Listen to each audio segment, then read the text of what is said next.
Should we?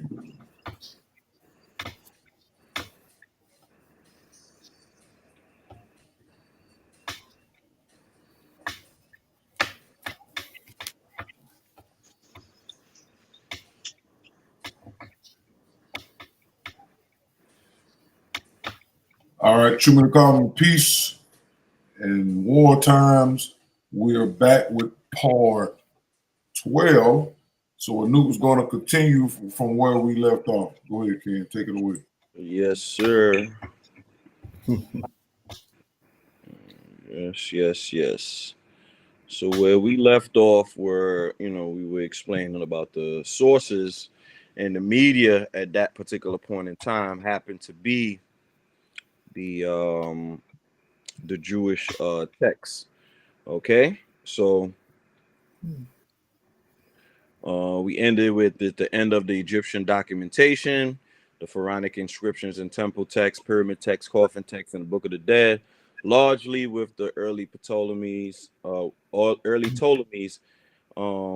with the early Ptolemies, by Cleopatra the Seventh's reign. Hieroglyphic writing was still carved in temples, Philae, Dendera, but mostly for ritual purposes, not detailed political history.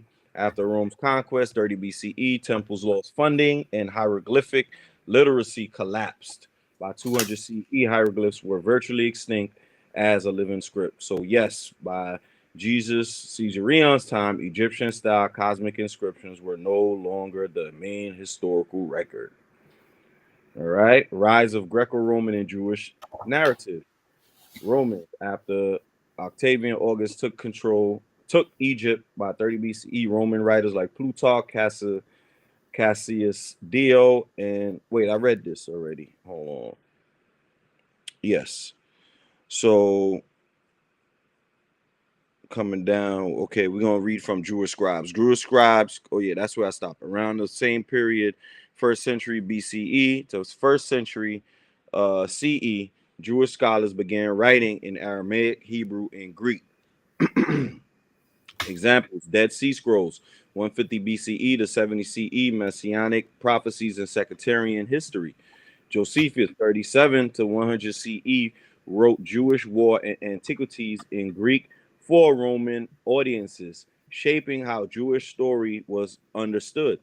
The Gospels, 70 CE to 100 CE, framed Jesus' life and execution through Jewish messianic prophecy and Roman trial procedure.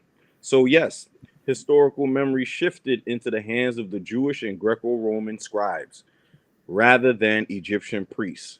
So, see, at this particular point in time, the narrative shifted. The media done went into the hands of the Jews and the Romans. Okay? Your screen not shared. The screen is not shared? No. Let me do it again. Okay. Yeah, my fault, Ken. I'm sorry.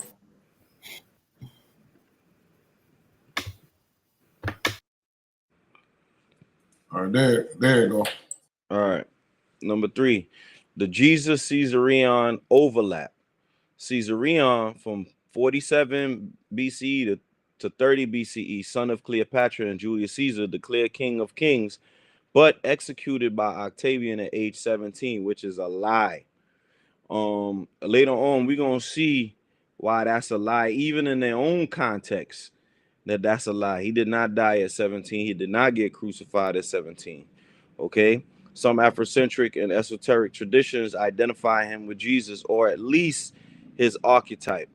Jesus of Nazareth from 4 BCE to 30 CE. This is more who the Jesus is right here. Okay? 30 CE. He died around around this age. Okay? Which would be, let's see, if he died at, they say 30 BCE, so that means 30 more years will give him 37, and another 30 years will give him about 67. So he died around 67. Okay. Jewish messianic teacher, executed by Rome under Pilate, remembered in Gospels and rabbinic polemics. If one reads them as overlapping figures, the shift in documentation matches perfectly. Caesarion would have been written about by Romans as propaganda, and Jesus written about by Jewish and early Christian scribes as prophecy and fulfillment. Both are remembered not in hieroglyphs, but in pens of outsiders, Romans, Jews, and Greeks. So you see that? Why this matters for your question. Egyptian kingship. Once pharaohs like Caesarion / Jesus lived, the pharaonic medium, stone and hieroglyph, was almost silent. You see that? Once pharaohs like Caesarion Jesus lived, the pharaonic medium, which was the stone and hieroglyph, is almost silent. Jewish messianism. By then, Jewish scribes had become the keepers of sacred narratives, writing scrolls and texts instead of carving walls. Roman Empire. They decided who lived and died. And their historians, Plutarch, Dio, and Josephus, made sure Rome's version, what? Dominated. Thus, by the time of Jesus / Caesarion's execution, the documentation mode, as I'm talking about, shifted away from Egyptian hieroglyphs and into the hands of Jewish scribes and Greco-Roman historians. This is why the story of Jesus survives in the Gospels and the Talmud and not the temple walls. Y'all see that? Hope y'all see that. Okay. Moving on. All right, this is a short paragraph, so I'll read it from here. 81. It is written that Jesus was put to death at a place called Golgotha, and Golgotha means place, mound, or mount of the dead. The Great Pyramid at Giza, Egypt, is a sepulchre, that is, a place and mount of the dead. It is also written that Jesus died on the cross. The pyramid is the cross. That represents the astronomical power symbol of planet Earth, because the four triangles of the pyramid form the cross. That looks like this, a plus sign. When viewing the pyramid from a position above the pyramid from a position above the pyramid, so when the Romans and Jews and other Greeks put Jesus to death upon the pyramid, they put him to death upon the cross. Okay? So when they speak in the Jewish narrative that Jesus put together on the cross, their story is actually symbolic. And our story is actually the real account. So they've switched it now to where you think where actually ChatGPT thinks that him dying on a pyramid was symbolic and the real account is him dying on a cross, when it's actually in reverse. Him dying on the cross is symbolic, and him dying in the pyramid is actually what really took place. And we're gonna see that because ChatGPT only is programmed to think that the cross is where he died, and rightfully so, because this is a computer. You understand? All right. This is a rich symbolic passage. Let's break it down carefully. Paragraph 81 from BIAE is blending canonical gospel references, right, with the Egyptian pyramid cosmology to reinterpret what Golgotha and the cross mean. Jesus was put to death at Golgotha, means place, mound, mount. That's what the pyramid is. It's a mound. It's a mount of the dead, which is the pyramid. Biblical text, Matthew 27:33, Mark 15:22, John 19:17. Jesus crucified at Golgotha, meaning the place of the skull. Skull just means dead, dead mind. Okay? Etymology, Aramaic, Golgotha equals skull, equals cavalry, equals skull. Cavalry, that's where cavalry comes from. Skull. Instead of skull, Golgotha, mount, what you call it, mound or mount, aligning with the pyramid sepulcher burial mount. So skull also means that the mind is gone, the brain is gone. It's an empty head. Okay. Parallel. Egyptian pyramids were literally sepulchres, burial mounds of the dead pharaoh. And if y'all know, what do the ancient Egyptians used to do? They used to take the brain out the skull. When they were mummifying, they will pull the brain out of the skull. You understand what I'm saying? So the head will be empty, which is the skull. That's another clue that you're getting right here. Okay. All right. The Great Pyramid of Giza is a sepulcher, a mount of the dead. Historical fact. The Great Pyramid, 2500 BCE, Khufu, was indeed a royal tomb, a house of eternity. It was a mount of the dead, designed to preserve Pharaoh's body and enable resurrection. Symbolic link. If Golgotha equals place of death, then pyramid equals Golgotha. If Jesus equals Pharaoh, Caesarion figure, then Golgotha could be reinterpreted as Giza.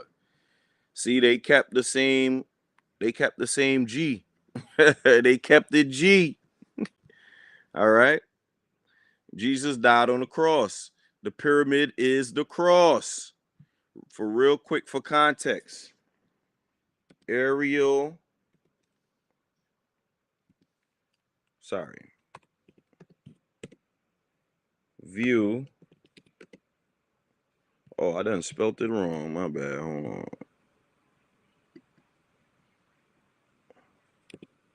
There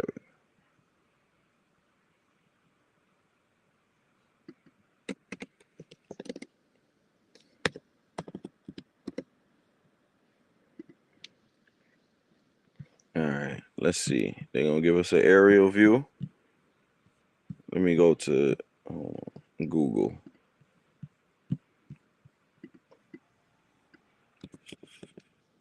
The heck? Oh.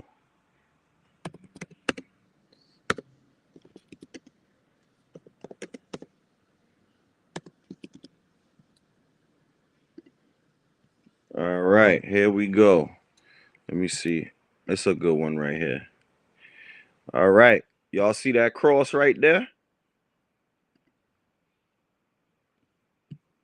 Yeah. Mm-hmm. I think they done zoomed in all the way. I ain't wanted that zoomed in. They zoomed in all the way on this one. Hold on. Oh man, let me. Okay, here we go. Y'all see that cross right there? Yeah. Mm-hmm. Flat at the top. Huh? Yeah, and it's flat at the top too. That's right, because they moved that capstone. Yeah. It used to be a capstone here. Mm-hmm. Yeah. That's what gave it the triangle appearance. Right. Mm-hmm. It was a gold.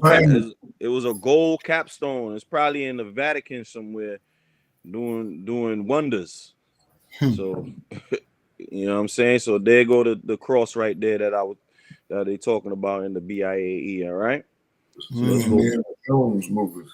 I just wondered, like, why? Who went through that? I wonder who went through all that great trouble to drag a body at the top and put them up there and do all that. Yeah. Remember, they had to embarrass him. Remember, I think Mm-hmm. at some point in time, I think Afro says they embarrassed him by putting a crown of thorns on him and all that. They tortured him. Yeah, that was in the New Testament. Yeah, they said they put a crown of thorns on him, paraded them around. They tortured him. But that is still crazy though, to take you to the top of the pyramid. Yeah, but that's why the ChatGPT was called Pyramid on High. So they took him all the way to the top and they murdered him right there.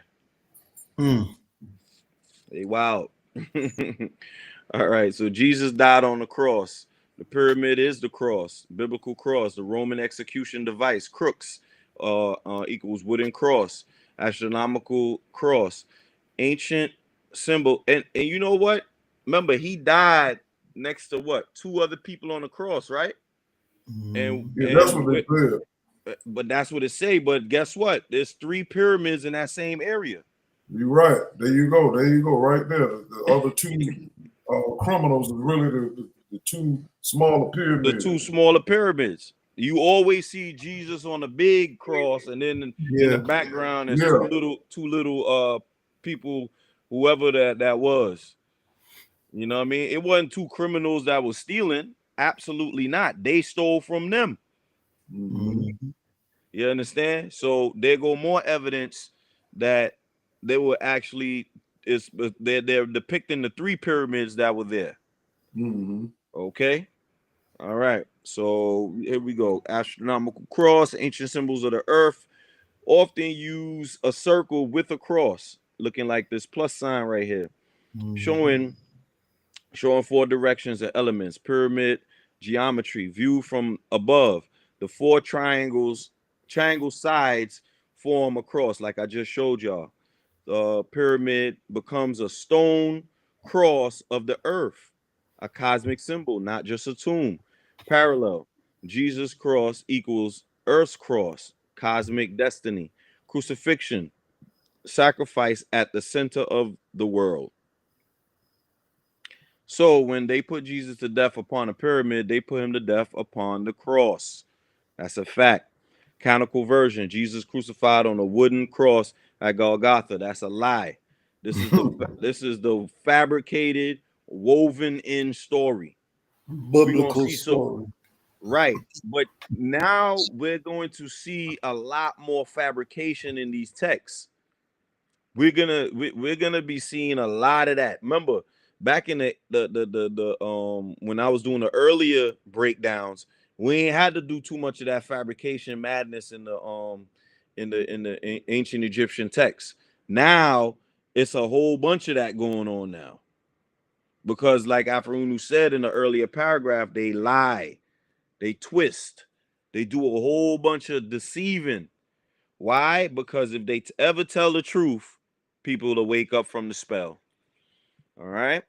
BIA version, Jesus sacrificed on a pyramid, earth cross, fulfilling the same cosmic archetype. Symbolic convergence, Golgotha, Mount of the Dead, which is the pyramid. Cross wooden equals the cross, earth symbol, right? Pyramid geometry. Crucifixion equals cosmic execution, turning Jesus into the archetypal pharaoh who dies and resurrects. They had to kill him on the pyramid too. Why? Because remember, the pyramid has power, and the pyramid gave Jesus the power. Remember, the pyramid, when Jesus went into the pyramid, that's where he got his powers. So to kill him on the pyramid means that the power of the pyramid would also die as well. You understand? Because the pyramid gave him the power. Remember, he had to go in the pyramid. Remember, I read before with the ritual, he went in there. He was in there for 3 days. He had to symbolically die and then resurrect. He had to be scared or traumatized so that the spirits could go inside of him. So killing him on the pyramid also meant killing pantheism. Okay? Ancient symbolic foundations. Egyptian pyramid texts. Pharaoh ascends from pyramid to stars, judged and then resurrected. That's not what happened, but we know ChatGPT gonna try to infer and make its own, interpretations. Gnostic text, crucifixion as cosmic drama, Jesus equals logos, sacrifice for the cosmos. Now this is more like it. Jesus equals logos, which is a fact. Cross at earth symbol, seen in ancient astronomy. 4 directions of the earth. Pyramids at cross. The apex unites 4 directions into 1 point equals resurrection axis. All right, summary. This passage argues that the pyramid itself is the true course of the earth, and it is. Golgotha equals a pyramid, burial mount. Cross equals earth symbol, pyramid geometry. Crucifixion equals cosmic execution, aligning Jesus' death with Pharaoh's resurrection ritual. So the BIAE frames the gospel story through Egyptian cosmology, as we should. Jesus wasn't just nailed to the wood. He was symbolically sacrificed on the very structure that represented death, judgment, earth, and resurrection. That's a fact. They had to kill pantheism on the spot. Okay? So, all right, this is another short paragraph. I'm going to just read it from here instead of going to the book. What happened to the body of Jesus is the same that happened to the bodies of all Phoenician, Egyptian pharaohs before Jesus. The bodies of all Phoenician pharaohs were mummified, including the body of the pharaoh called Jesus, that is Esau Panthera. After the mummification process, the body of Jesus laid to rest in the Great Pyramid at Giza, Egypt. Therefore, the original sepulchre of Jesus is the Great Pyramid, which was erected for burial of kings and storing of riches, for imparting of knowledge and symbol of power of the dead of the earth. Since the original entombment of Jesus into the Great Pyramid of Giza, Egypt, his body was moved to various places of concealment, like the crypt of St. Peter's Basilica in Rome, for the benefit and perpetuation of Christianity. This is where it's going to get a little nasty. Okay? All right. This is one of the most striking reinterpretations in the BIAE text. It makes Jesus' burial directly continuous with the Egyptian pharaonic. I guess I meant to say pharaonic, because we're going to use pharaonic tradition. Let's break down paragraph 82 into its main claims and trace the historical and symbolic parallels. I hope y'all are really appreciating what's taking place.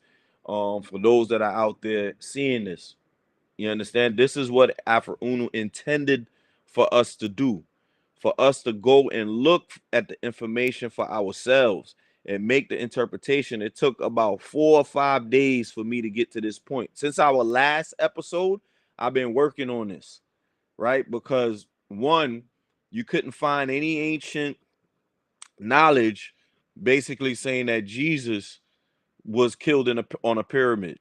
You're not going to find it. But using sound right reason along with the ancient information of these filthy Jews, you can see now where they started fabricating these stories. Okay? All right. What happened to Jesus's body is the same as all Phoenician Egyptian pharaohs. Booklet claimed Esau Panthera was treated like a pharaoh after death. Egyptian burial tradition. From Old Kingdom onward, pharaohs were mummified to preserve the body as a vessel for the Ka, which is the life force or the spirit. Burial equals entombment in pyramid. Old Kingdom versus Valley of Kings, New Kingdom. See, back then our ancestors didn't know that our bodies could never be revived, right? So the mummified version is what they tried to bring back. Okay, but it wouldn't be able to be done. Parallel. Gospels say Jesus' body was wrapped in linen with spices and placed in a tomb. Mark 15:46 and John 19:40. This resembles Egyptian embalming practices more than Roman cremation. See, the Romans were cremating people. You understand? But guess what? The Gospels made it known that his body was wrapped in linen and spices. You see that? Jesus was mummified. The pharaoh called Jesus Esau Panthera was mummified. Yeah. Historical echo. Gospel of John 19:39 and 40 says Nicodemus brought 100 pounds of myrrh and aloes, the kind of embalming spices used in Egyptian mummification. Jewish custom used shrouds and spices, not full mummification. You see that?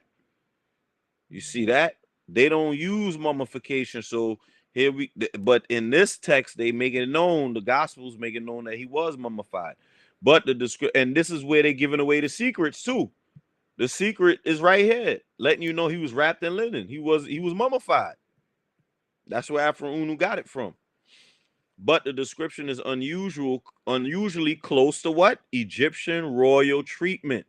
Though it's not, remember, we're not gonna find it in the ancient Egyptian text anymore. We gotta search for it right here now. Okay?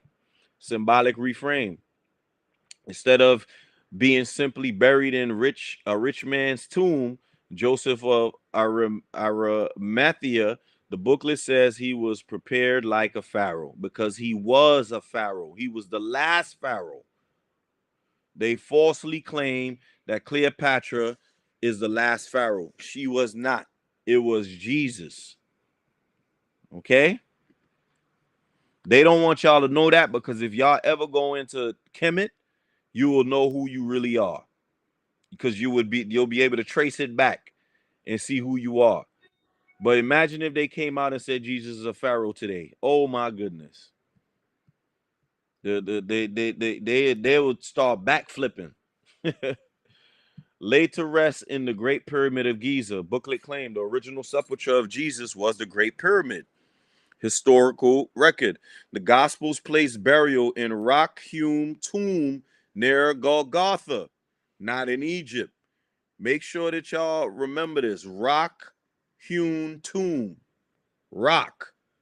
Keep this word rock in mind, okay? It's really soon. The place burial in rock-hewn tomb near Golgotha, not in Egypt. Yeah, it's not going to be in Egypt because they got to shift your attention. No ancient text records. No ancient text records Jesus being entombed in a pyramid. They're not going to tell you that. They're going to hide this whole part of the history. Okay? Symbolic meaning. The pyramid was a universal sepulture of kings. Jesus' entombment there means he is not a Judean rebel, but the continuation of pharaonic kingship. Facts. Facts. His entombment there means that he was a continuation of the pharaonic kingship. Facts. The pyramid as a machine of resurrection. Texts call it a stairway to heaven. Links with the resurrection narrative. Pyramid as burial, riches, knowledge, symbol of power of the dead. Egyptian view. Pyramid stored grave goods, funerary texts, treasures, and secret chambers. They embodied cosmic power. Each side oriented a cardinal direction. Apex aligned with stars, Orion and Sirius. Parallel. The booklet cast the pyramid as both sepulture and library of wisdom, aligning with the Christian idea of Jesus as the Logos, the Word, knowledge incarnate. Check that out. Okay, Chat GPT, I see you. His body was later moved to concealment places like St. Peter's Basilica. This is where it gets nasty. Canonical view. Gospels say Jesus rose bodily and left tomb empty. Alternative traditions. Some medieval legends, especially in Templar lore, claim Jesus' relics or body parts were secretly transported. Look at where Afro Unu was reading. Some medieval legends, especially in Templar lore, claims Christ's relics or body parts were secretly transported. This is what we just read in the BIAE. This man Afro Unu was reading everything. He was Chat GPT on 999. St. Peter's Basilica, Vatican, has long been considered a repository of the holiest Christian relics. The idea that Jesus' body or relics of his mummified remains ended up there is a radical reworking of relic traditions. That's a lie. You do one good thing and you do another bad thing. It is not radical reworking. This is where his body is held, but we're going to find out how and why and what they do to make this a reality. Interpretation. The movement of the body mirrors what often happened to pharaohs, tombs, robberies, reburials, or concealment. For example, mummies rehidden in caches in Dier el Bari. Thus, Jesus' body is presented as another royal mummy moved for preservation and political use. Symbolic summary. Mummification. Jesus equals Pharaoh embalmed with spices. Pyramid tomb. Original burial not in Judea but in the cosmic center, Giza. Facts. Treasures and wisdom. Pyramid. Storehouse of resurrection, power, and divine knowledge. Body relocation. Like Pharaoh's, Jesus' remains were hidden, buried, eventually co-opted by Christianity in Rome. Interpretation. This passage reframes Jesus' death not as one of Judean crucifixion, but as the last act of pharaonic lineage. He is mummified like his ancestors, entombed in the pyramid, the true Golgotha, and then, like many Egyptian mummies, his body becomes politicized, concealed, and ultimately tied to Rome's rise, St. Peter's Basilica. Uh-oh. Uh-oh. Let's focus a bit on the body in St. Peter's Basilica and St. Peter. Who is St. Peter and when does he show up in history? Great focus. Let's zoom in on the Vatican link and the figure of St. Peter, who is central to the Christian narrative of authority. Let's break it down carefully. Who is St. Peter? Name, birth name, Simon Bar Jonah. Aramaic, Shimon son Jonah. Jesus gave him the nickname Kepa. Aramaic for what? Rock. You remember I told y'all keep that word rock in your mind? Mm-hmm. Translated to Greek as Petros, but we're going to see why he gave him the name rock in a minute. You know, like the people's eyebrow. Y'all people's eyebrow supposed to be raising up right now. Latin Petrus equals Peter, rolling gospels, one of the 12 apostles, fishermen of Galilee, portrayed as Jesus' close disciple. Jesus ain't no Caesarion ain't no Peter. they would have put him in there. Caesarion didn't know no Peter. Peter is a fictitious character. Okay? Often first in apostolic lists. Matthew 10:2, famous for confessing Jesus as Messiah. Matthew 16:16. Remember, Jesus is the one that, if we read earlier in the BIAE, as memory serves us correctly, Jesus announces himself as the Messiah to his people. You understand? Denied Jesus 3 times during the trial. Mark 14:16-72, after resurrecting, restored as leader. Feed my sheep. John 21:15-17. Early church role. Acts of Apostles. Preaches at Pentecost. Heals. Arrested by authorities. Becomes leader of Jerusalem church. Tradition calls him the first bishop of Rome. Though historically this title is retroactively applied. He is the first one, but nobody knows him. When does Peter show up historically? Lifetime. Lived during the 1st century CE, likely born between 1 and 10 century CE in Bethsaida, Galilee. How you give a whole 10-year period for somebody who was born around that time? They don't know when this man was born because he never existed. Executed 64 to 67 CE under Emperor Nero. 3 years of execution? That's crazy. Earlier sources, Paul's letters, 50 CE. He don't show up until 50 CE? That don't seem suspicious to you? That don't look a little suspicious? Galatians 1:2 mention Peter, Cephas, as the leader of the early Jesus movement. This is our earliest historical reference to him. All the history the Jews was talking about back then, he don't show up till 50 CE. Something ain't right, y'all. Gospels, 70 to 100 CE, retrospective stories emphasizing his role.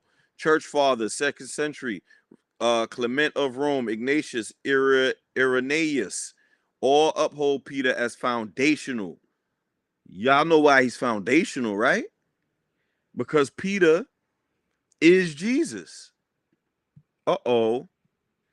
Death, tradition, crucified upside down in Rome near the Circus of Nero, Vatican Hill, because he felt unworthy to die like Jesus. So now you get to dictate how you die? What kind of madness is that, y'all? The ones who killing you gonna tell them, nah, don't kill me right side up. Please kill me upside down. That don't seem suspicious to y'all? Burial site believed to be beneath what is now St. Peter's Basilica. Absolutely not. Ain't no such thing as St. Peter. That's Jesus' body. Who in the world is crucified because you don't want to die like your master? So you tell the people that's killing you, please kill me upside down. That is foolish. This is what they bank on us believing. And the ignorant do believe it.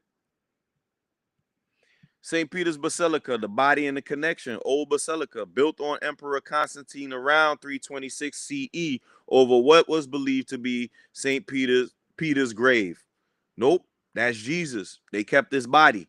New basilica. Remember, they use all that embalming and stuff like that to preserve his body. New basilica, Renaissance structure, built 1506 to 1526, still on the same spot. Excavations. In 1940 to 50s, Vatican excavations under the basilica uncovered a 1st to 2nd century necropolis. Bones found in a marble-lined niche were claimed to be claimed by Pope Paul VI in 1968 to be St. Peter's relics. I told you it's gonna get nasty. This is necromancy now. We seeing some necromantic vibes going on in the Catholic Church. Symbolism. You want to call this symbolism? This is facts. St. Peter's tomb became the spiritual anchor of Rome. Well, you know what? That's a fact. Because they needed the body of Christ. Okay? It's a spiritual anchor. It's a spiritual anchor because it is Christ himself, legitimizing the papal authority as direct heirs of chief apostle. Why? You know why it's the papal authority? Because the Pope is supposed to be Christ. The Pope is supposed to be Christ. So the first Christ would have to be Jesus and then pass it on to the Pope. Okay? Let me say something real quick. Go ahead. Because the Pope does, he got one of the titles is called the Vicar of Christ and all that. The Pope does claim that, but I wanted to throw this in here real quick. Should I stop screen sharing real quick? Yeah, just stop screen sharing. Because we all know that the Romans and the Greeks were the Jews. And I wanted to show you something that they do know about embalming. All right. They know about this. Now look at this. All right, look at this. Tell me y'all can see that. Yeah, but blow it up just a little. Just a little.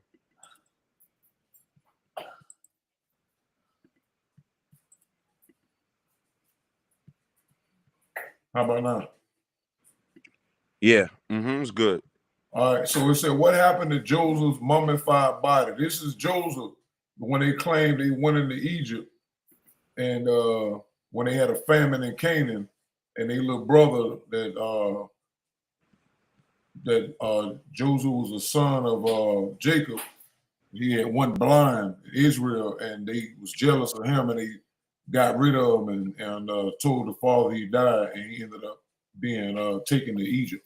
He ended up becoming a interpreter of dreams, and the Pharaoh liked him. He ended up becoming Pharaoh.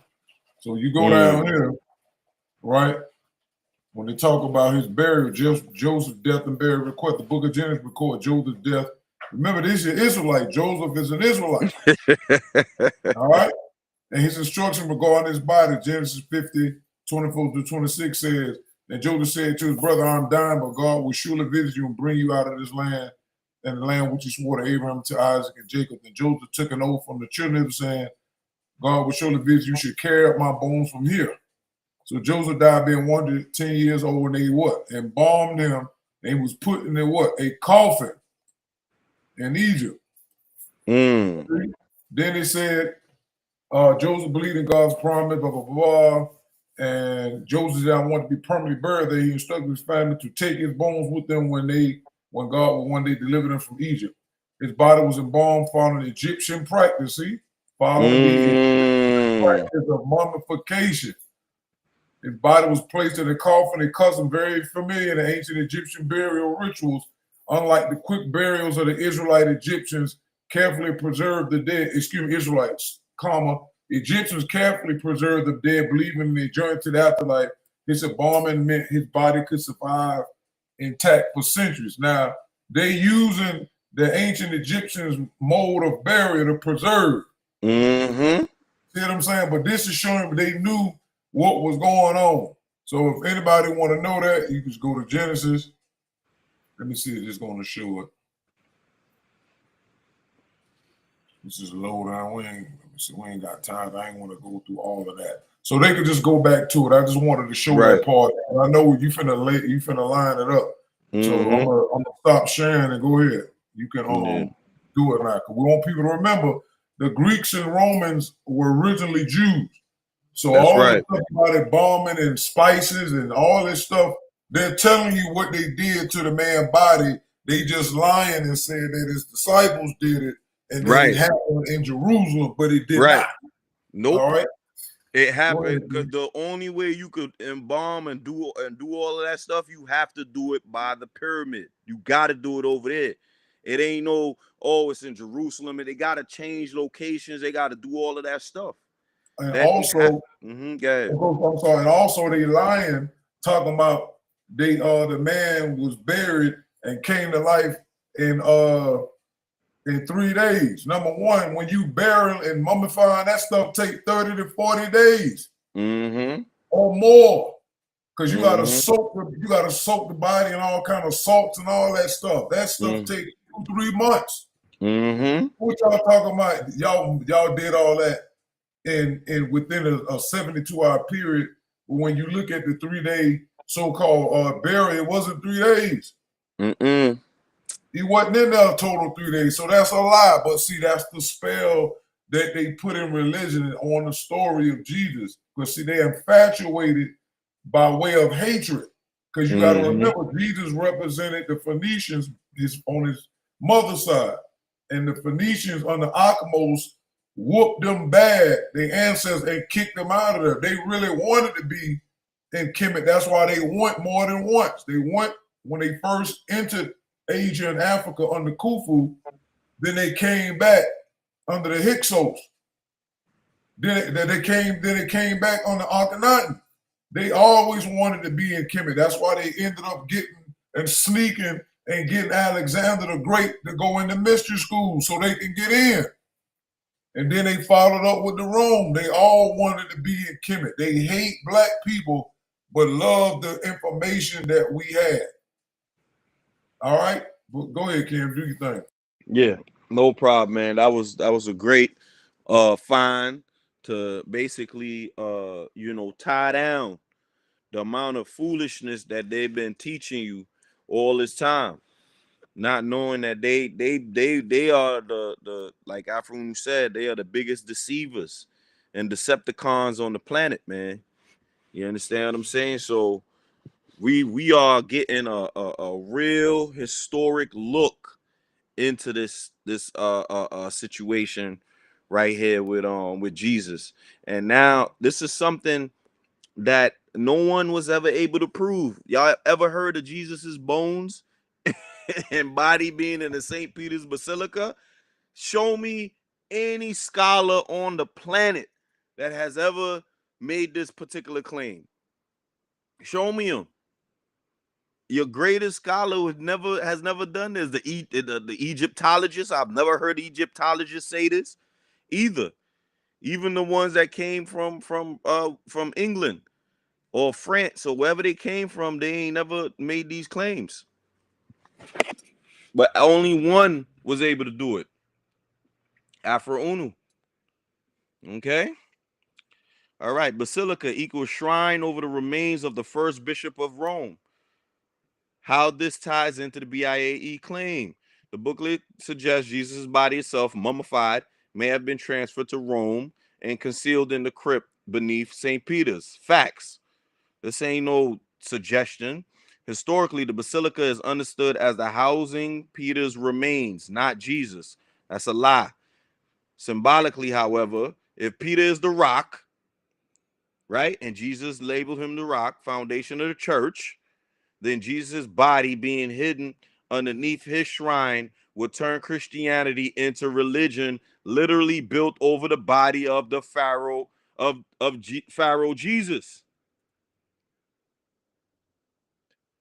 Yo, Christianity was literally built on Jesus. Like, no, not figuratively, literally. Ain't that crazy? This idea aligns with Afrocentric rereadings. Rome appropriated Egyptian royal power by physically housing its remains. Yes, the foundation is Jesus. And ain't there a song saying "Jesus, you're my rock" or something like that? I know there's a Christian song Yeah, that Jesus is my rock or something like that, right? yeah. Yeah. Ain't that something, y'all? All right. So Saint Peter, first Galilean fisherman. Ain't they say Jesus something about what they said about Jesus in the fish? Something. I'm not too familiar with the context. But he said that Jesus brought two fish or something like that, or I know Jesus got something to do with this fish situation. Yeah, he what he did was he multiplied two fish to feed His his people, right? apostle. Yeah, his With the two fish and the bread or something like that, right? yes. But it's something else. I think they were saying Jesus and Pisces or something like that. That got something to do with this. New Age people say, they align Jesus with Pisces. But Oh yeah, during that era, mhm, they claimed that he ruled the was in the Pisces, age of Pisces. Yeah. right. You see, Hmm. look at that. And Peter happened to be a fisherman, but we know that Peter is just one of the 12 disciples, and we know 12 disciples is what? It's figurative The for what? zodiac. The The- zodiac. there you go. Hmm.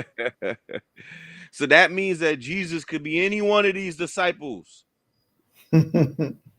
You understand what I'm saying? Executed in Rome, 64 CE, historical sources. First appears in Paul's letters in 50 CE. Why is he in 50 CE? He supposed to be in present day. They supposed to write about him right then and there. Later in Yeah. Gospels, exactly, solidified in second century church writings. Basilica, built over his tomb, his supposed tomb, cornerstone of papal Rome. Bible interpretations, reinterpretation. Jesus's mummified body was also hidden in Rome beneath the St. Peter's Basilica, a symbolic theft of pharaonic kingship, transforming into Christian authority. Yeah, they needed that body. Hold on. Yep. Before we move on to that, I gotta read something to y'all real quick. This is a chat I had to bring on too. So I wanted y'all to really understand what they do with these bones before I move on. Okay, so I said, what is the name of the ritual the Catholics perform where they carry the remains of saints around? The ritual is called a relic procession or the translation of relics. The relic procession is when the faithful carry the physical remains or objects associated with a saint through the streets or within a church, usually during a feast day or special celebration. A translation of relics refers more specifically to the ceremonial transfer of relics from one place to another. For example, from one church to a shrine or altar, which often involves a procession as well. Both are very old Catholic traditions meant to honor the saint and allow the faithful to venerate their relics more directly. Would you like me to break down the difference between the procession and translation with historical examples like St. Cuthbert, St. Francis, or St. Clare? Nah, I don't want you to do none of that. I could imagine they probably wearing Jesus' clothes right now. That's how sick these people are, carrying around his bones. Which celebration do they carry St. Peter's remains around for? For St. Peter, the main celebration, this is Jesus, by the way, the main celebrations when his relics have been carried in procession are tied to his feast of St. Peter and Paul on June 29. June 29. I'm gonna tell y'all why that's a little, it doesn't tie in exactly, but I'm gonna show y'all that makes it a little suspicious of why June 29. Okay. In Rome, this is one of the highest ranking feast days. In the past centuries, processions with the relics of St. Peter, sometimes together with those of St. Paul, were held as part of the liturgy. The tradition is called the Feast of the Translation of Relics of St. Peter and Paul. Peter and Paul, commemorated on June 29th, when their relics were solemnly moved to their present resting places. In modern times, Pope Francis in 2013 publicly displayed the relics of what? St. Peter for the first time in history. Oh man, in 2013 they showed y'all Jesus during during the closing. Huh? What a picture at? I don't know. I told like where the picture at? Let me look for Pope Francis 2013 Pull up the St. pic. Peter's relic. Let me look for. Yeah, pull it up real quick. When I finish this, we go pull it up. All right. Pope Francis 2013 publicly displayed the relics of St. Peter for the first time in history during the closing mass of the Year of Faith. Why would they name it the Year of Faith? November 24th, 2013. The feast of who? Christ the King.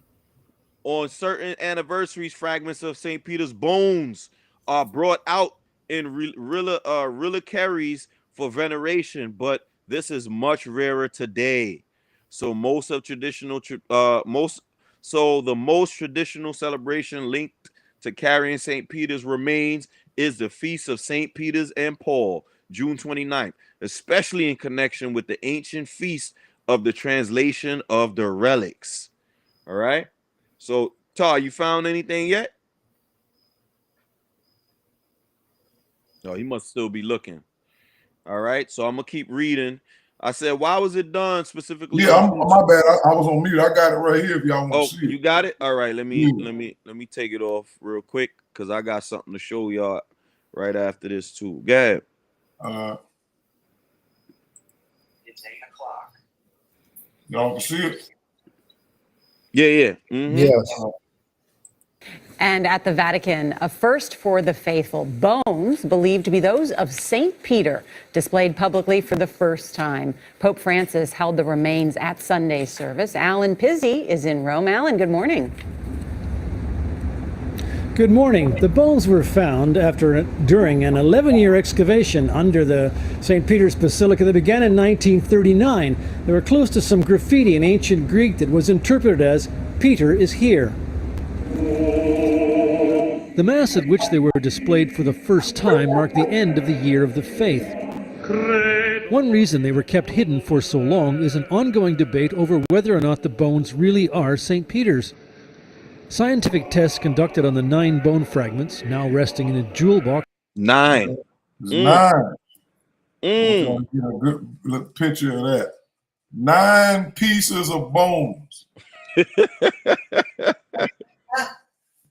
These people are sick.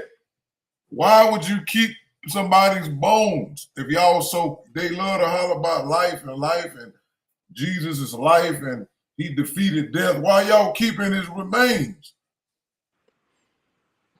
Yep. Ridiculous. Inside a bronze case showed only that they belonged to a robust man who A died in bronze his 60s. No pope has definitively declared that they do belong to St. Peter. But in 1968, Pope Paul VI said they had been identified in a way we believe to be convincing. Yeah, okay. The man considered to be the first pope was crucified in the year 64 AD on the site where the basilica built in his name now stands. Venerating his relics is an integral part of the Catholic faith, according to Father Gino Silve of Paterson, New Jersey. We adore God, we worship God, we reverence God, we honor the saints, and that's what veneration is. Pope Francis clutched the box in an almost loving embrace when he prayed over them during the service. The examples and style of the 266th Pope have increased church attendance and even impressed non-Catholics like Mary Muniz of Stafford, Virginia. He seems more in tune with what I think Christianity should be, which is to be more given and less selfish. The fact that the crowd swelled after the Mass for a chance to see Pope Francis up close is a clear indicator of his appeal. And it's not just ordinary people who are lining up to see him, so too are politicians. The latest is Russian President Vladimir Putin. He's due at the Vatican later today, and according to local press reports, he's brought along 11 cabinet ministers, 50 cars, and 50 journalists. Charlie, Nora? These people know who that is. That's why they show up like this. We all go there for power and rituals. That they whatever they're doing is rituals. Mm-hmm. Go ahead, you can go back. But yeah, that's definitely something crazy. They kill a man and then keep his bones. And keep his body. That's his bone. And 9 bones at that. Why y'all kept 9 bones?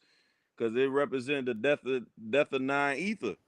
Yeah, they 9 know. bones. They know what that 9 represents. And the moon in the which I was reading, I didn't put it in the document. The moon deals with the number 9, but it's hidden. It's called the the Tet, which I wrote about in the one of my books. The moon and the Tet is hidden.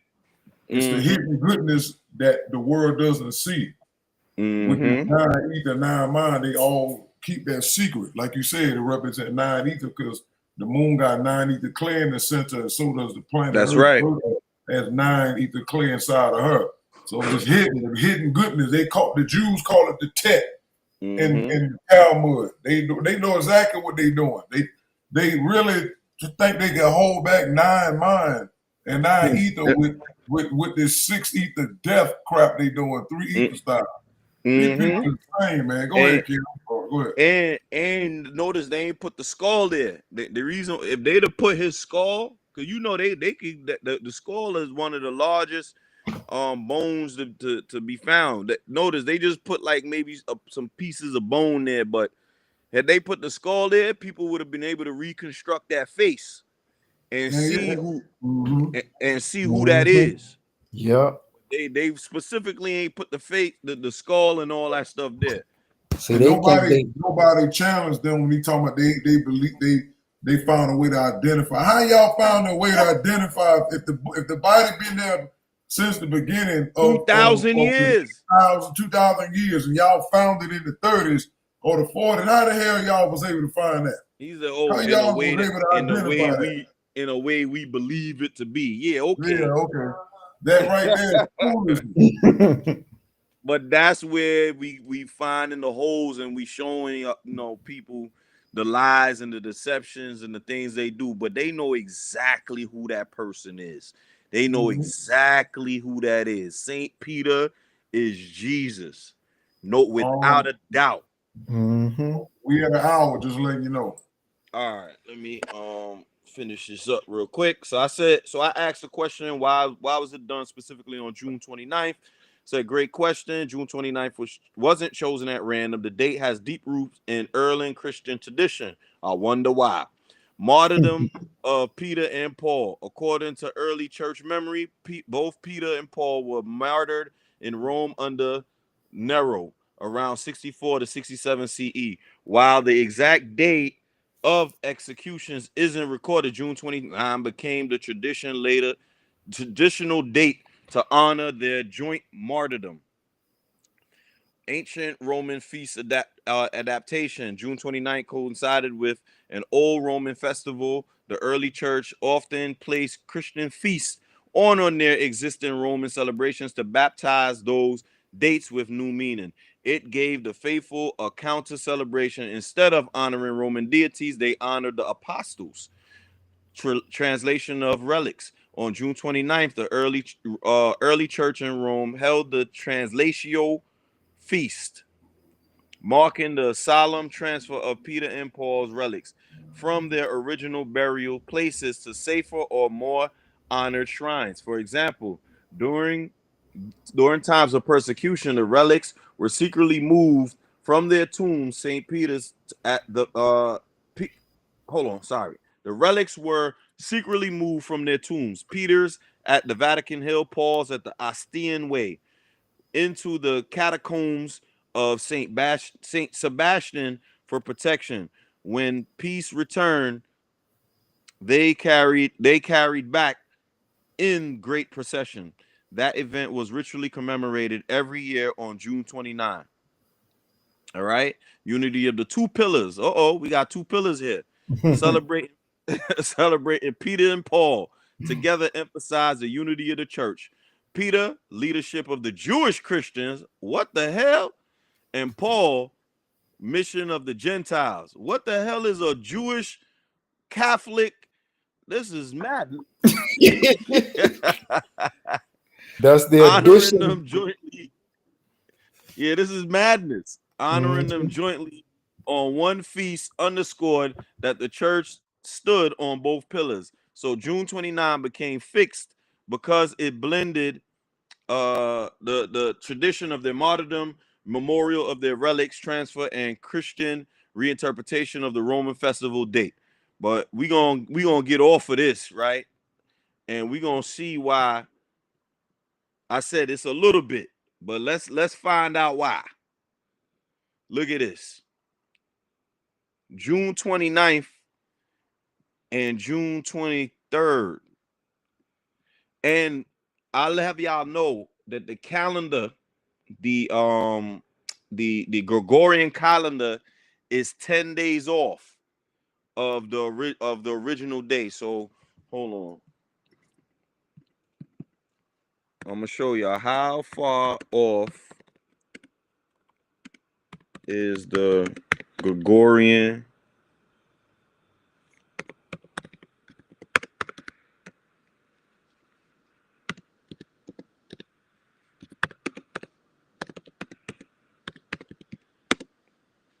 from the Julian calendar, because the Julian calendar was, so the Gregorian calendar is approximately 13 days ahead of the Julian calendar. A difference will increase 14 days to the year 2100.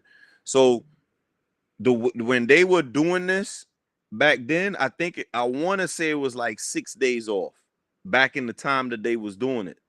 So it would give us the same day as when this man was born. So you could see why they would use it on June 29th, which is awfully close to the same day that Jesus was born. Okay? So we could go back to the regularly scheduled. Yeah, let me show them there real quick. If I just pull it up. Hold on. Yeah, go ahead. I just pulled it up. This is Caesarion's birthday. Mm-hmm. June 23rd, 47 BC. That's Caesar's birthday in June, in the springtime. Summertime, sorry. Summertime. Mm-hmm. So yeah. You didn't see that when I pulled it up just now? I had stepped away real quick. My bad. I thought you didn't do it. Okay, it's all good. My bad. Go ahead. Yeah, I had pulled it up and I showed Oh, it. okay. Yeah, his birthday is awfully close to the same time that they having these the big St. Peter's. But I'm gonna connect it one day when I got the time to do so. All right. So I ask, certain questions. Is Peter an actual person or is it just biblical narrative? This is one of those questions where history and faith blur together. Yeah, okay. But we can separate what's solidly historical from what is only narrative tradition. No, you can't. Evidence of evidence of St. Peter as a historical person. Earliest independent source, Paul's letters. Paul is also a figurative person as well. Mm-hmm. So we get a figurative person from another figurative person's letter. Paul refers to Cephas, Aramaic as rock, the same as Peter, several times. Right? They are authentic. Well, we got Galatians 1 and 2 and 1 Corinthians 1, verse 12 and 15, verse 5. These are authentic letters. Yeah, okay. These are authentic letters written within 20 years of Jesus's death. They show that Peter was a real leader in the early Jesus movement in Jerusalem. Yeah, okay. Now all of a sudden it's authentic letters. Yeah, all right. Other earlier sources. Josephus, first century Jewish historian, doesn't mention Peter by name. You know why he don't mention him? He don't mention him because he didn't exist. This was before the 50 CE. This is first century. Doesn't mention Peter by name, but does mention Jesus and James. They're weaving these people into history. They're creating these characters. You understand? Acts and Apostles, 80 to 100 CE. So now we're gonna get a Peter again. The first century one wouldn't name Peter because there wasn't no Peter around that time. He didn't exist. But later on, we're gonna get a Peter in the 80 to 100 CE, portrays Peter as a central figure. How that central figure don't exist in first century? This is supposed to be Jesus's closest man, and Josephus not mention him? Come on, y'all. The jig is up, y'all. Come on. Portrays Peter as a central figure. Yes, it is. Look at it. It's plain as day. Portrays Peter as a central figure in the early church, though scholars caution Acts as partly theological storytelling. It's all storytelling. Church Fathers, 2nd century. Clement of Rome, 96 CE. Ignatius of Antioch, 110 CE. And Irenaeus, 180 CE. All named Peter as a real person who led the apostles and was martyred in Rome. Lies. They all come what? 96 CE, 110 CE. But the first century one, right? When he's supposed to existed, don't even mention his name. Yeah, okay. Archaeology. Excavations under St. Peter Basilica reveal a first century necropolis in bones identified by tradition, not certainty. Of course, it's not certainty. And as Peter's, it's not Peter's bones. Consensus among historians, Peter was a real person, a Galilean Jew, a Jew that founded the Catholic Church, a follower of Jesus, and an early leader of the Jesus movement. Elements that are narrative / theological. Peter as the rock. Matthew 16:18. You are Peter, and on this rock I will build my church. Scholars generally see this as a later church claim to establish Roman authority, written decades after Peter's death. Miracle stories in Acts, healing the lame, raising the dead. This is the stuff that Peter is doing. Miraculous escapes from prison. These are theological embellishments that fit a biblical pattern. Moses, Elijah, etc. Crucifixion upside down in Rome. Acts doesn't mention this. It comes from later tradition, especially Origin in the 3rd century. Those parts belong to Christian narrative theology, not verifiable history. Ain't that something? Look at what Peter's doing, raising the dead. Can't even save himself, but raising the dead. Okay. Who Peter likely was in history? A Galilean fisherman, a follower of Jesus on the from early on, part of the inner circle with James and John.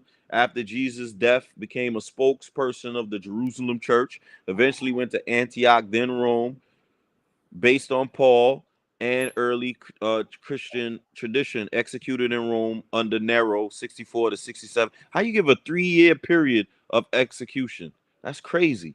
This part is considerably probable, though not absolutely proven. Absolutely not. Summary, yes, Peter is an actual person. Come on, ChatGPT. With all the foolishness we just read, now you're going to see he's an actual person? Get out of here. Attested in Paul's letters, the earliest Christian documents we have. The biblical narrative builds his role into something larger, the foundation of the universal church. His martyrdom in Rome is very likely, though the details, upside down crucifixion, exact tomb, come from tradition. So, as you guys can see, ChatGPT does not speak for us. You see? That's all foolishness. Okay? How much time we got? Because I might have to go into another episode again. You got an hour and 11 minutes.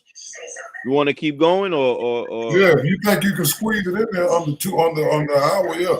Under another 2 hours, yeah, I think because this might go to 2 hours. That's what I'm saying. I don't know. You might have to do another part. You want to do another one? All right, you could. Remember, I told you this one was going to be pretty extensive. But this one, after this live, I think this one will probably be like 30 minutes, and then we done. All right, so you want to keep going? I'll keep going. Yeah, I'll keep going. There's no problem. You said you got another hour and 30 minutes, or just another? No. Probably about another 30 minutes. 30. Oh, well, you good then? Well, keep going. Keep going. All right. So.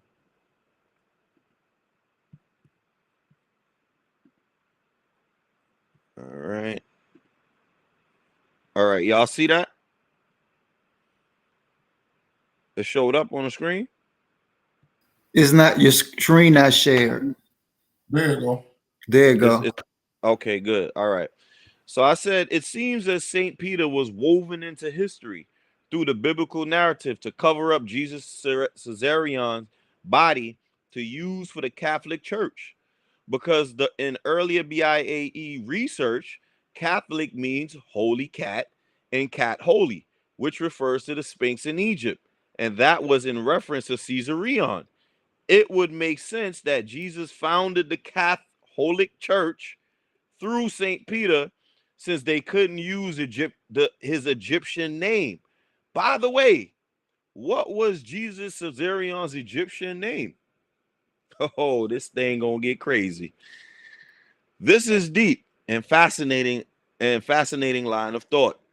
You're tying together 3 streams. Jesus / Caesarion overlap. Caesarion as a historical Jesus or archetype. St. Peter as cover, a substitute figure through Rome who claimed legitimacy.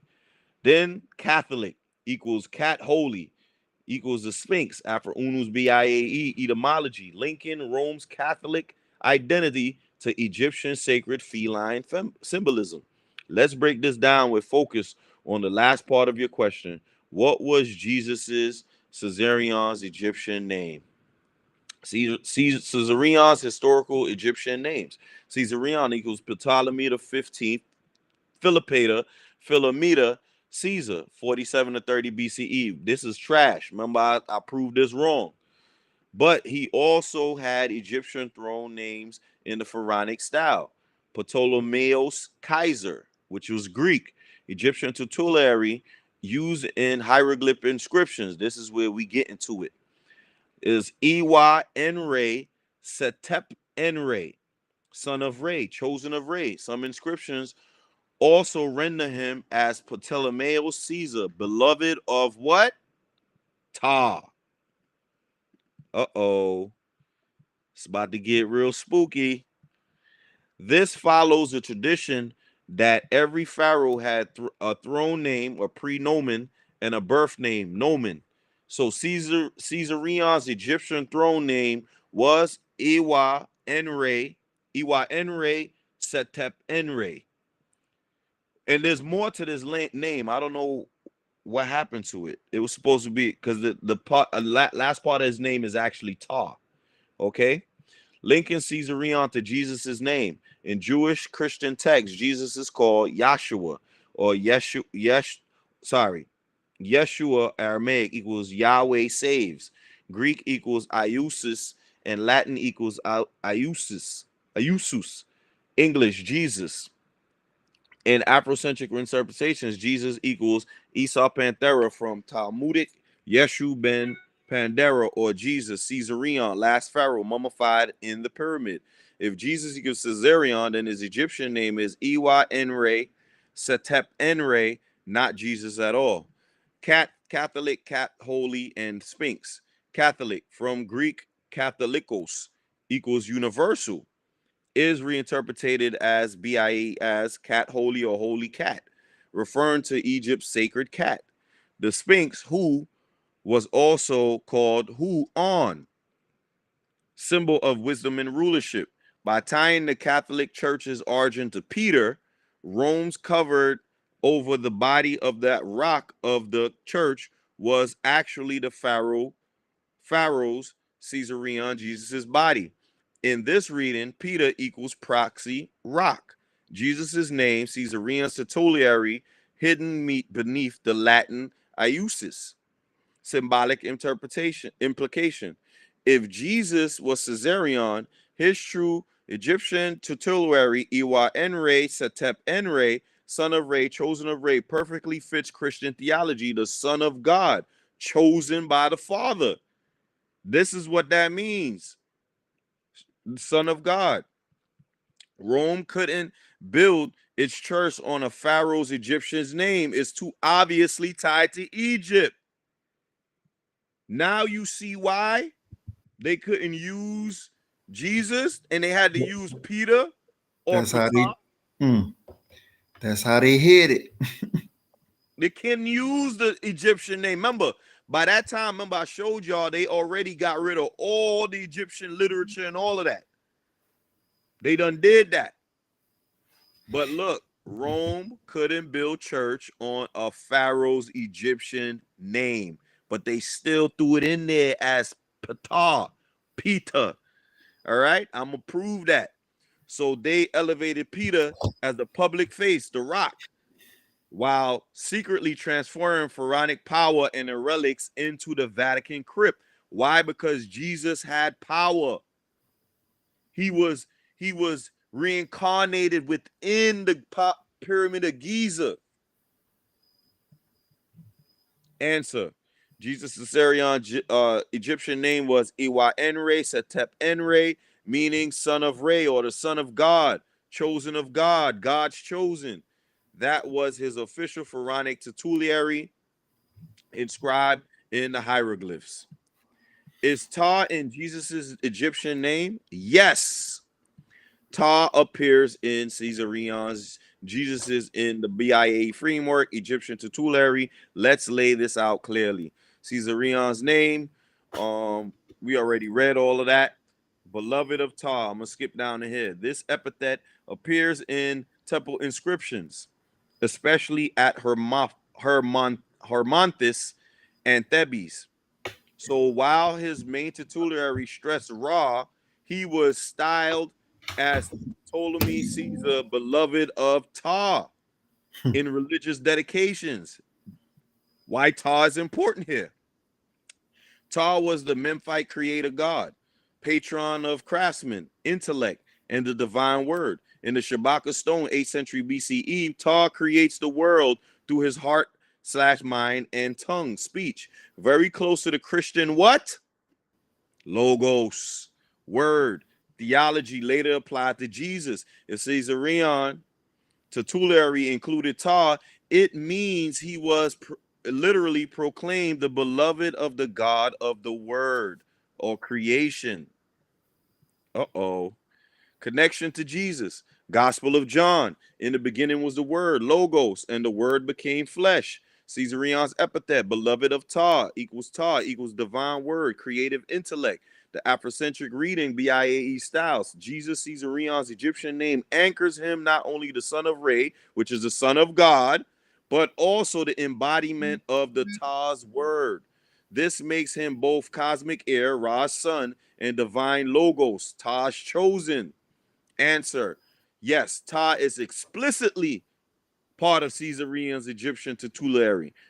He was called Ptolemy Caesar, beloved of Ta, alongside his throne name, Iwa Enre, Setep Enre, son of Re, chosen of Re. That means Jesus Caesarion carried the Egyptian identity of being both the son of Re, parallel to the son of God, and beloved of Ta, parallel to Logos, word made flesh. Wait a minute. Huh? Go ahead. No, I just noticed that sound Tar is in Ptolemy. Right. I never caught that until you just said that. Hold on, wait. Okay, here we go. Would you like me to pull the exact temple inscriptions of Caesarion that include beloved of Tar and show you their hieroglyphic form of transliteration? That would give you the original Egyptian evidence behind the connection. Yes.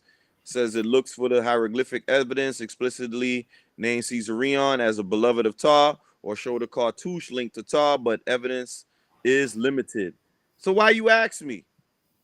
It says what the stele shows. The stele shows now in the Petrie Museum in London is a limestone slab associated with the high priest of Tar.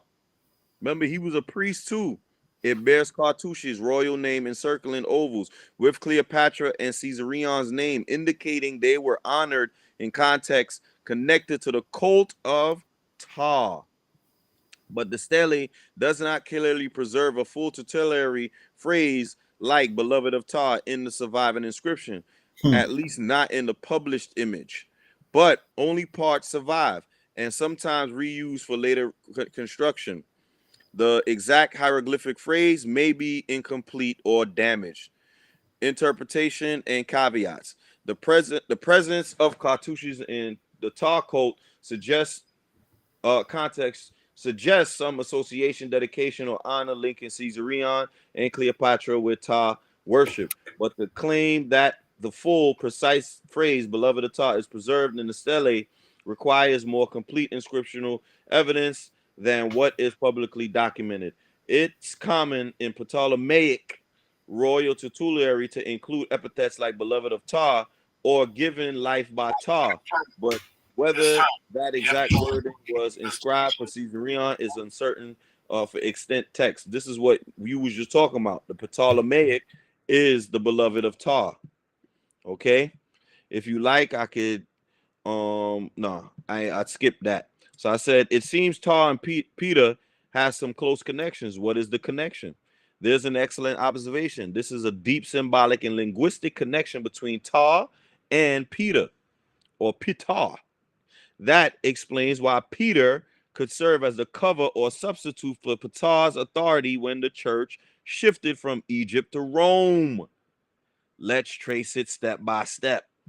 Tar in Egyptian tradition. Tar was a Memphite created god, patron of artisans, builders, and intellectual creation. In the Shabaka Stone Memphite theology, Tar creates the world through the thought, heart, and speech/tongue. A very long parallel to the Logos in John 1:1. In the beginning was the word. Tar was called Lord of Truth.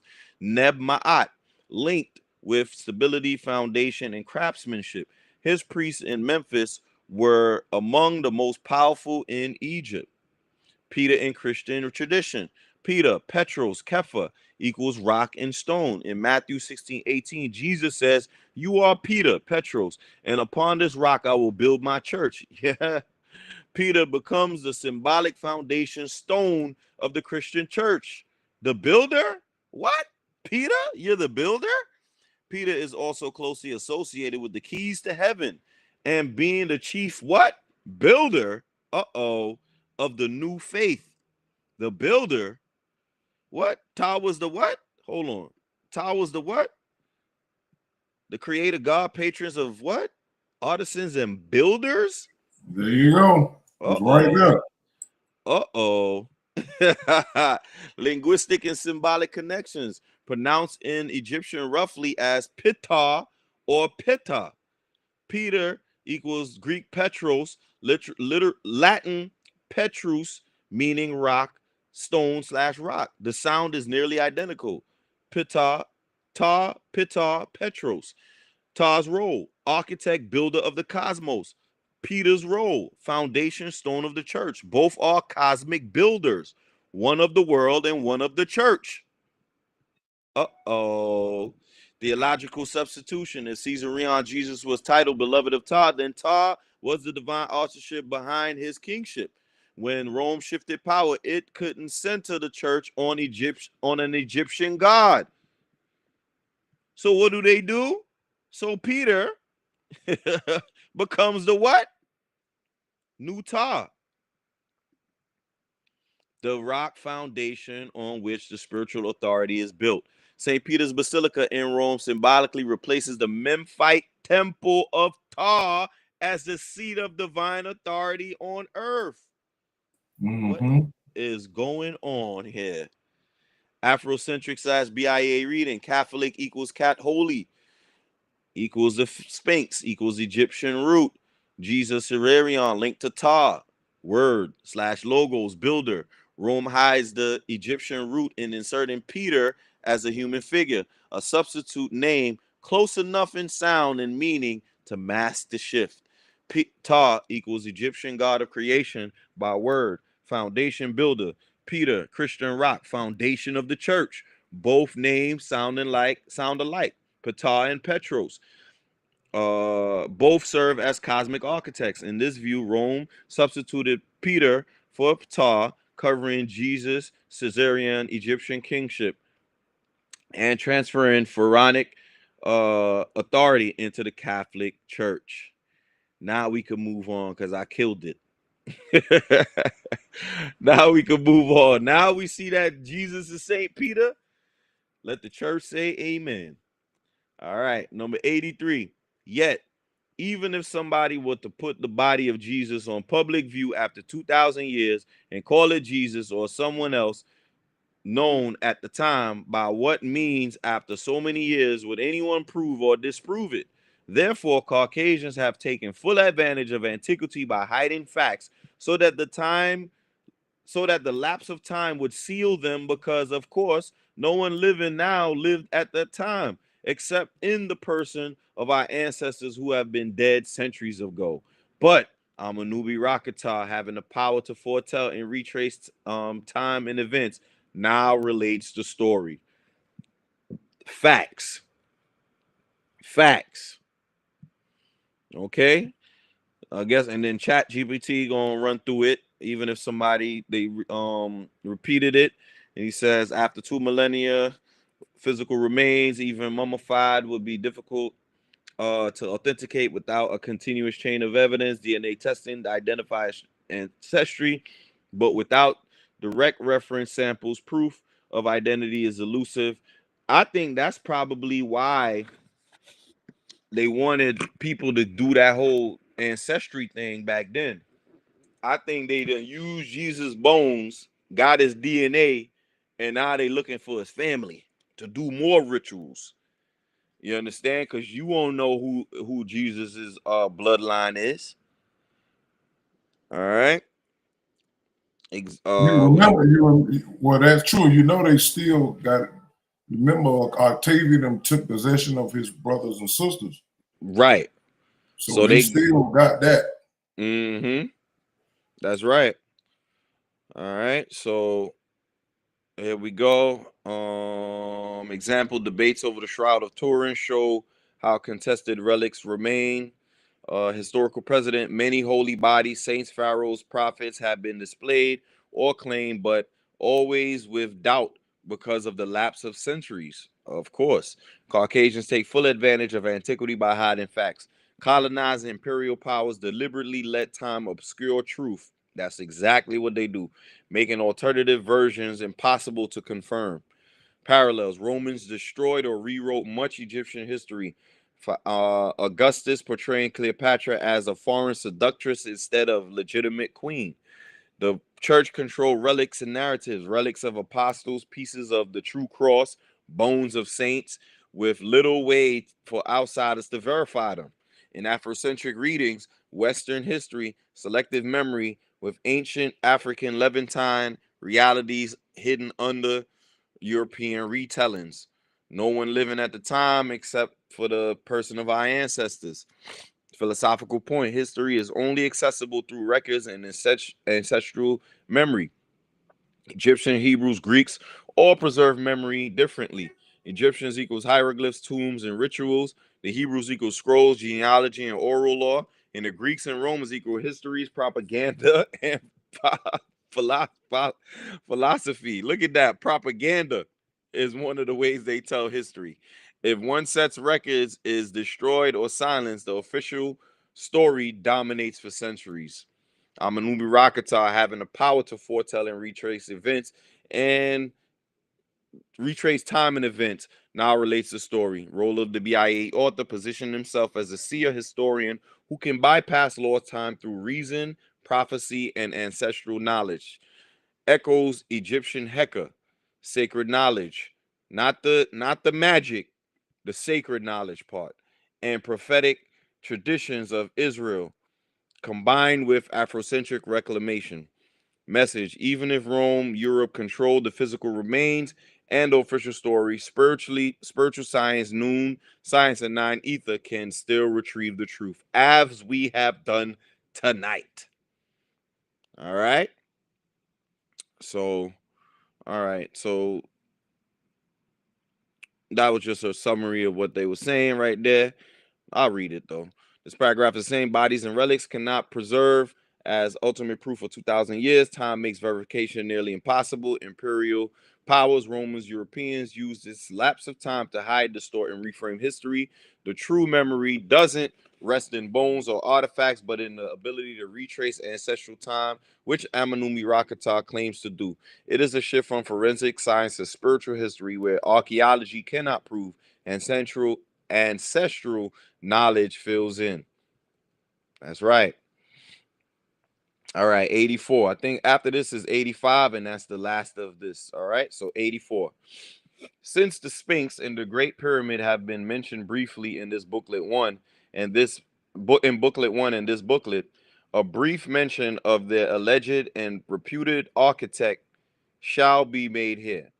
Cheops and Cecrops were one and the same ruler, and Cheops was the king of northern and northeast Africa and Western Asia, who lifted the immigration ban and allowed the first group of Caucasian Jews from Europe, Greece, to reach Africa and Asia after the duster of Adam and Eve. The Caucasian race was sealed in Europe by anti-immigration laws for 1,000 years. Revelations 20, chapter 2, second verse.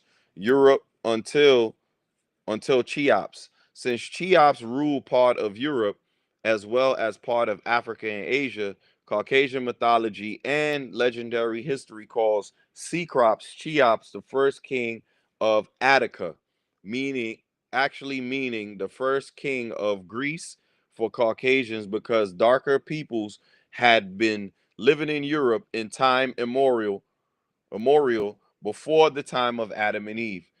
Cheops or Ethiops was Ethiopian, as the name implies, and he is the king who put the finishing touches on the symbol of power, of living power, called the Sphinx, and the symbol of power of the dead, called the Great Pyramid.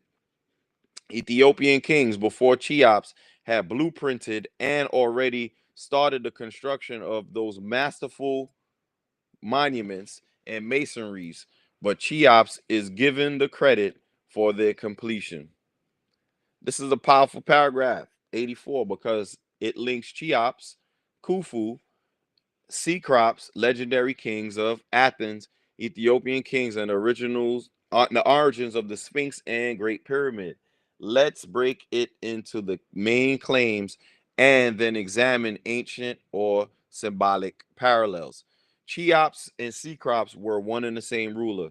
Cheops, Khufu, pharaoh of the Egypt's fourth dynasty, 2589 to 2566 BCE, credited in mainstream history with building the Great Pyramid. Cecrops, mythical first king of Athens, half man, half serpent, said to have reigned in Attica 1500 years after Khufu in Greek chronology. BIA claim they are the same person, remembered differently in African and Greek traditions. Parallels. Afrocentric scholarship often argues Greek myth preserves distorted memories of African rulers. Herodotus, Histories 50 to 142, said the Greeks learned much from Egypt. The serpent imagery of Cecrops may be connected to Egyptian Uraeus serpent symbolism. Cheops ruled northern Asia and northeast Africa and western Asia, lifted the immigration ban and allowed the first Caucasian Jews, Greeks into Africa after Adam and Eve. Historical core. Egypt's influence in Khufu's time reached in the Sinai and the Levant. Migrations of Indo-Europeans into the Mediterranean did occur later in 2nd millennium BCE. Bible interpretations uses Revelations 22, Satan bound for 1,000 years, as metaphor for Caucasians being sealed in Europe. Frames Cheops as one who permitted their return to Africa and Asia. Caucasian mythology calls Cecrops the first king of Attica, meaning the first king of Greece for Caucasians, because darker peoples had lived in Europe before Adam and Eve. Ancient Europe. Archaeology confirms darker skinned peoples. The Gravitations, the Iberomorians, Morsans, etc., lived in Europe long before the Indo-Europeans arrivals. Afrocentric histories often describe early Europe as populated by Moors or African-derived peoples before Greek and Roman colonization. Greek myth. Cecrops as the first king of Athens symbolizes the first Caucasian rulership in BIAE's framework. This suggests Greek myth is encoding a memory of transition from African Levantine control to Indo-European dominance. Cheops or Ethiops was Ethiopian, as the name implies. Khufu and Cheops, Greek name Cheops, derived from Egyptian Khnum Khufu. Bible interpretations. Cheops equals Ethiops, linking him to Ethiopia, Nubia, and Kush. Kush and Nubia. Parallels. Many pharaohs had Nubian Ethiopian ties, especially in later dynasties. 25th dynasty, Kushite pharaohs. Ancient texts. Herodotus and Diodorus often said Ethiopia was a cradle of wisdom for Egypt. Thus, framing Cheops as Ethiopian fits Afrocentric reinterpretation. Cheops puts the finishing touches on the Sphinx and pyramid, though Ethiopian kings had blueprinted and begun construction earlier. Mainstream history. Great Pyramid built under Khufu, 2580 BCE. Sphinx usually dated to Khafre, Khufu's son. Some argue earlier origins. Alternative history. Many African and esoteric traditions say the Sphinx predates Khufu by thousands of years. Rain erosion theories place it back to 7,000 to 9,000 BCE. BIAE reflects this. Ethiopian kings designed it earlier. Khufu only completed or refers it. All right. So Cheops, Cecrops, Egyptian pharaoh, remembered in Greek as first Athenian king. Immigration ban lifted. Caucasian Greeks allowed into Africa, Asia after being sealed in Europe. Dark-skinned people in Europe before Caucasian dominance. Cheops equals Ethiopian, name linked to Ethiopia, stressing African origins. Sphinx and pyramid, blueprinted by earlier Ethiopian kings, finished by Cheops. All right. So I said, which Egyptian text speaks about not allowing foreigners back into Africa around 3500 BC took around Khufu's rulership when he let them back in. All right. So yeah, then ChatGPT said that's a sharp question, and it says earlier Egyptian attitudes towards foreigners, pre-dynastic, early dynastic, 2500 to 2900 BCE. No explicit ban, immigration ban text survived from 3500 BCE. Writing itself was just emerging in this period. Early hieroglyphic tags and labels. What we do see are symbolic depictions of foreign exclusion. Exclusion is a ban. normal palette 3100 BCE shows the unification of Egypt with bound and slain foreigners beneath Narmer's feet. This was when this is the Adam and Eve getting ousted from the Garden of Eden. Labels and early seals depict 9 bows, enemies of Egypt, representing foreign peoples trampled under Pharaoh's authority. This indicates already from Egypt's earliest kingship, outsiders were portrayed as enemies to be subdued, not welcome. So they would for about 1,000 years. Okay. Yeah, because when I was listening to a couple of people that was into Kemet and stuff, they said that Kemet was extremely xenophobic. Mm-hmm. And but the reason they was because of the Adam and danger Eve. that the Adam and Eve group had because of what happened to them magically and stuff. That's why they knew the cycle was in them, but they was gonna guard against it as much as they could. Right. Right. So we got Old Kingdom text from 27 to 2200 BCE. 3rd to 6th dynasty pyramid text, 2400 BCE, Unas and Pepi. Those religious texts don't explicitly mention immigration bans, but they describe Pharaoh as conquering and trampling foreigners, Libyans, Asiatics, and Nubians. Example: the doors of the sky are open for you. The doors of the earth are open for you, and you trample down those who are in foreign lands. That's the ban right there. They just don't say it's a ban in that way. After Unu made the proper translation, that's the ban. This reflects cosmic ideology of Egypt equals center and foreigners equals chaos. Isfet. Khufu's period. 4th dynasty, 2580 to 2560 BCE. No surviving inscription of Khufu directly describe lifting a ban on foreigners. However, Khufu and his successors sent expeditions to Sinai, Byblos, Phoenicia, and Nubia for resources. This implies control access to Egypt's trade networks. Old Kingdom stelae like Wadi Maghara inscriptions show Khufu's cartouche with senses of subduing or managing foreigners. So while there isn't a text saying immigration ban lifted, his reign clearly represents renewed interaction with foreigners in trade and labor. And there you go. That's how he lifted the ban. Later memory of foreign exclusion and return.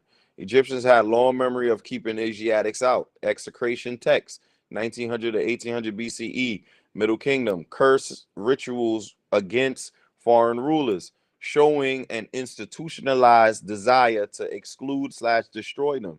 Prophecy of Nefertiti, composed in the Middle Kingdom but set in Sneferu's reign, which was Khufu's father. Foreigners flood into Egypt when order breaks down, but the Savior King will restore Ma'at and expel them.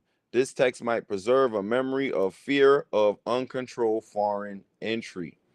How this connects to the BIAE claim. There's no surviving decree with 3500 BCE banning Caucasians from Africa, but Egyptian sources consistently depict foreigners as the 9 bows, perpetual enemies, Asiatic, Libyans, I don't know why I put Nubians here, equals outsiders who threaten order. Afrocentric reinterpretation. These texts anti-immigration ideology that lasted until Khufu's time, when Egypt, as Cheops, began engaging in Greek, Phoenicians, and Asiatics again. Okay, so that's when he lifted that ban. All right. So now this is the last paragraph in the ending of this.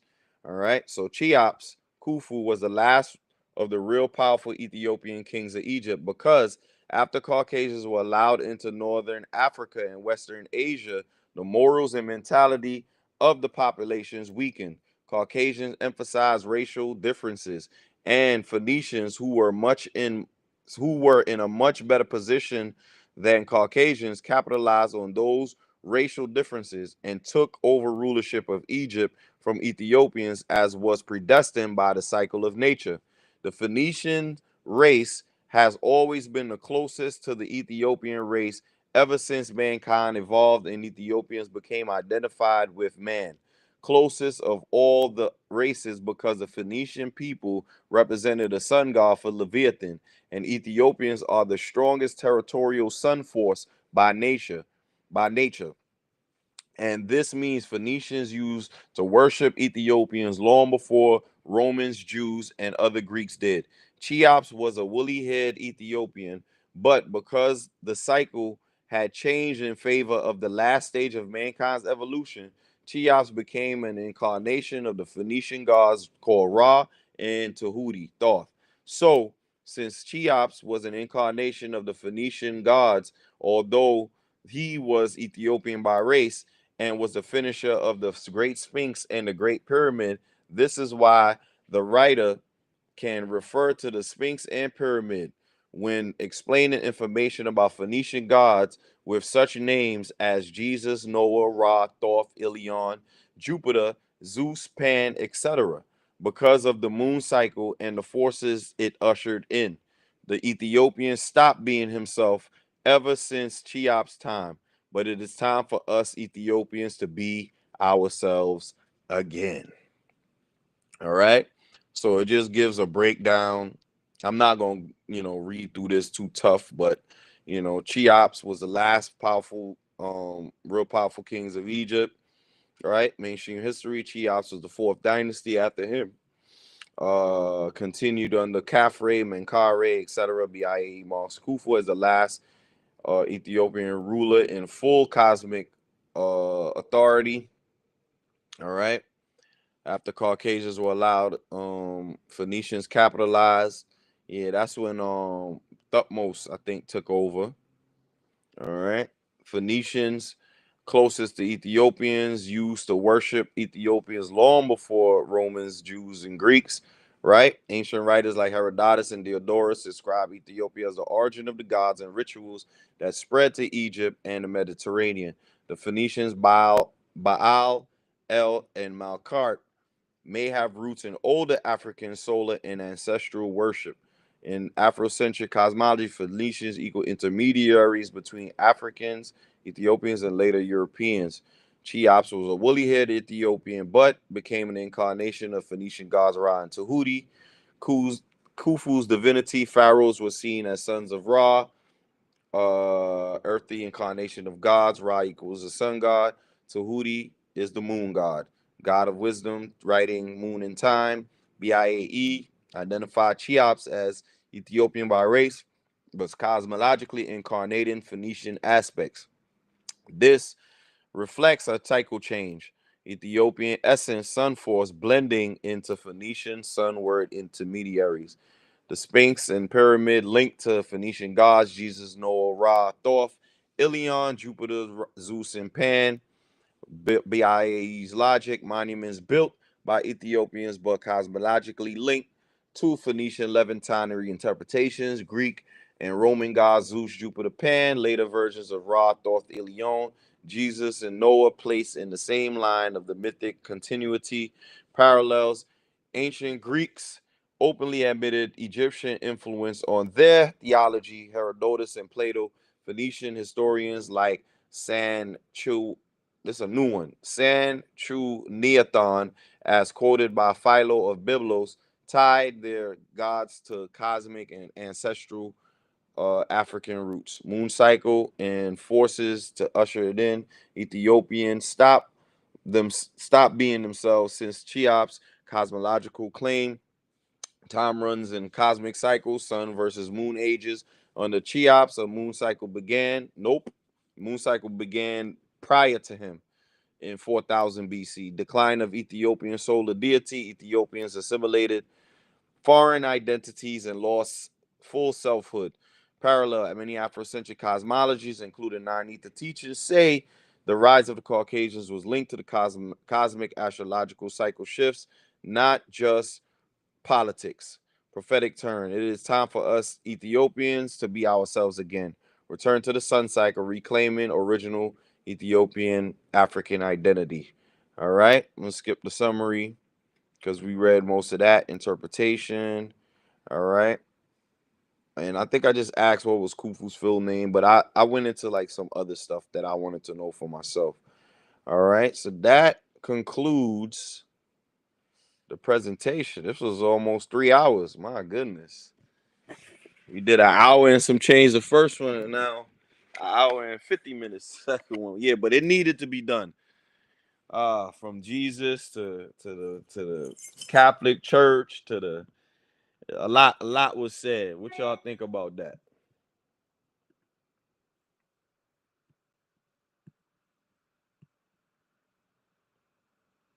Go ahead, Nico. I can't hear you. Yeah, it's still on mute. Oh, my bad. Hold on. Go ahead, mate. Go ahead. All right, true peace. Yeah, that is a lot to take in, especially starting how it started out and going trickling down all the way to Peter and how they created him. They created him and they kept the teachings of Ptah alive by creating Peter. I'm like, this is crazy how it just lets you know how they put the Bible together. They just took our information, just you said they swapped it out, they created characters by hiding the ancient Egyptian knowledge. And what they did was they knew that Caesarion Ptolemy is actually the face of the Sphinx. So in religion, they got them believing that the Sphinx is goes back to the Catholic Church. It's just crazy because they want people to believe that that's actually the face of a cat because the nose is chopped off.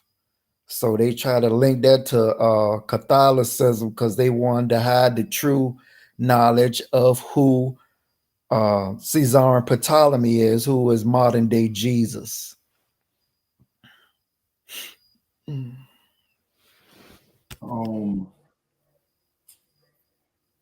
think that the Peter thing was the highlight because it built on what Afro was spoken of, and it also proves what Afro said is that all these religions rely on the dead. Somebody has to be dead or die in order for them to keep living, like they did with Charlie Kirk. Now they're using his death to revive the MAGA Republican Party and religion, and people say, "Oh, I went back to church after this. I ain't been to church before. I didn't believe in God. Now death creates life for them." And the Catholic Church as well built their religion from the murder of this man, and like he said, the fact that he was incarnated with two gods that means that his body still had energy residue in it, and they used his body in rituals since then. And just like Judaism was able to create the Roman Catholic Church from that, as well as Islam, because the Jew is held up in high regards in both of those religions. Even though they're doing all the dirt that they're doing, they still can't get people to just really, really break away from that spell. And in the Jewish writings, they despise Caesarion because of his Phoenician background. And they remember what happened to them, and they was angry at the same time that they wouldn't get a chance to sit in Kemet in the way they used to. They only got a little bit with back with the with Apophis and those pharaohs back then. They didn't get a long line to sit, and that's because the Caucasian only get a little bit of time to rule on the smack circle, and so they always hard pressed to they want to be like we are and have been. Well, we got hundreds and thousands of years of rulership, because everything they doing is a copy and it's a pass down. But yeah, that the Catholic goes back to the Sphinx, and they benefited hardcore, like Alfredo said, off the fall of Egypt. When we fell out of power, and then the Phoenicians took over, they benefited. Then they fell out of power. Then the Caucasian got in there before it fell all the way, and then when they got rid of Caesarion, that was it. But they still benefited off the death. We don't even know how much money Israel and the Catholic Church in Italy make money off of people going there for religious reasons. Mm-hmm. Imagine how much money they make. How much people get kidnapped and sex trafficking, organ harvest, all this for their religions. Because that's what it's really for. People think that it's just on a business side. No, these forces need that. The same way we had in Kemet, the canoptic jars. You taking out body organs and put them in those little jars.